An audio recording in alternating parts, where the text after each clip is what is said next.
दिनांक 11/1/2026 थोरल्या पादुका मंदिर चऱ्होली बुद्रुक या मंदिराच्या हॉलमध्ये माजी सैनिक किसान एकता शिखर संघ या संघाच्या कार्यालयाच्या उद्घाटनाचा एक दिमाखदार सोहळा पार पडला. या प्रसंगी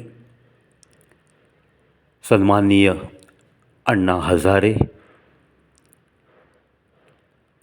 हे काही प्रकृती स्वास्थ्यामुळं येऊ न शकल्यामुळे इतर मान्यवरांच्या उपस्थितीत हा सोहळा पार पडला. सन्माननीय किशोरराजे निंबाळकरजी, माजी सैनिक आणि सध्या सैनिक कल्याण अधिकारी म्हणून कार्यरत असलेले सन्माननीय सतीश हांगेजी, कर्नल शेळकेजी, सन्माननीय न्यायाधीश खराडे साहेब आणि इतर अन्य मान्यवर व्यासपीठावर उपस्थित होते.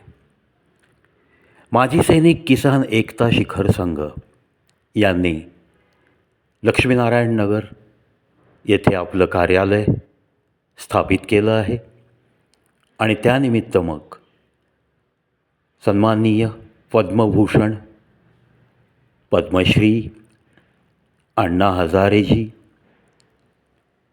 यांच्या शुभहस्ते हे उद्घाटन पार पडणार होतं. तथापि ऐनवेळीच प्रकृती स्वास्थ्यामुळे अण्णा हजारे उपस्थित राहू शकले नाहीत. तरी इतर मान्यवरांच्या शुभहस्ते आणि सन्माननीय किशोरराजे निंबाळकरजी यांच्या अध्यक्षतेखाली सदरचा सोहळा खूपच दिमाखात पार पडला.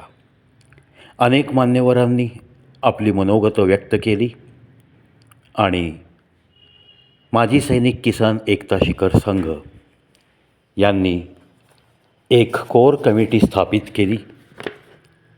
ती कोर कमिटी अशी: अध्यक्ष जगन्नाथ राघू खामकर, उपाध्यक्ष भीमराज अंकुश आरेकर, सचिव प्रशांत भगत, सहसचिव भिकाजी बबन भागवत, प्रवक्ता श्रीकृष्ण श्रीपाद बंगाळे. विविध जिल्ह्यातून अगदी नागपूर, अमरावती इथूनसुद्धा काही माजी सैनिक उपस्थित राहिले होते. आवर्जून त्यांची ही उपस्थिती खरोखरच मनाला एक आनंद देऊन गेली.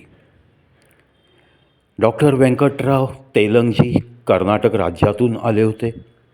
एक कागदोपत्री वयोवृद्ध पण मनाने तरुण असलेली ही व्यक्ती, त्यांनीसुद्धा भरघोस या संघाला पाठिंबा डिक्लेअर केला. तसेच अनेक जिल्ह्यातून या कमिटीने काही सदस्य नेमले आहेत. त्यामध्ये बीड जिल्हा आहे, सांगली जिल्हा आहे, अमरावती आहे, नागपूर आहे. अशा अनेक जिल्ह्यामध्ये या संघाने आपापले प्रतिनिधी नेमले आहेत. म्हणजेच अध्यक्ष, सचिव आणि इतर पदं त्या त्या जिल्ह्याला त्यांनी बहाल केली. म्हणजेच पूर्ण महाराष्ट्र राज्यात माजी सैनिकांच्या ज्या काही समस्या असतील त्या सोडवण्यासाठी माजी सैनिक किसान एकता शिखर संघ ही जी काही संघटना आहे ती बांधील आहे. असंच सगळं वातावरण. अतिशय आनंदात आणि दिमाखात हा सोहळा पार पडला आणि सर्व माजी सैनिक आणि त्यांचे कुटुंबीय, वीरमाता, वीरपत्नी यांची पण उपस्थिती. एक सुंदर सोहळा या आपल्या ज्ञानेश्वर माऊलींच्या साक्षीने पार पडला. या संघाला लाख लाख शुभेच्छा. कार्यक्रमाचे निवेदक प्रशांत विजय राजे, एक सैनिक पुत्र, जागतिक विक्रमवीर यांनी उत्कृष्ट प्रकारे या कार्यक्रमाचे निवेदन केले. भोजनाने सांगता झाली.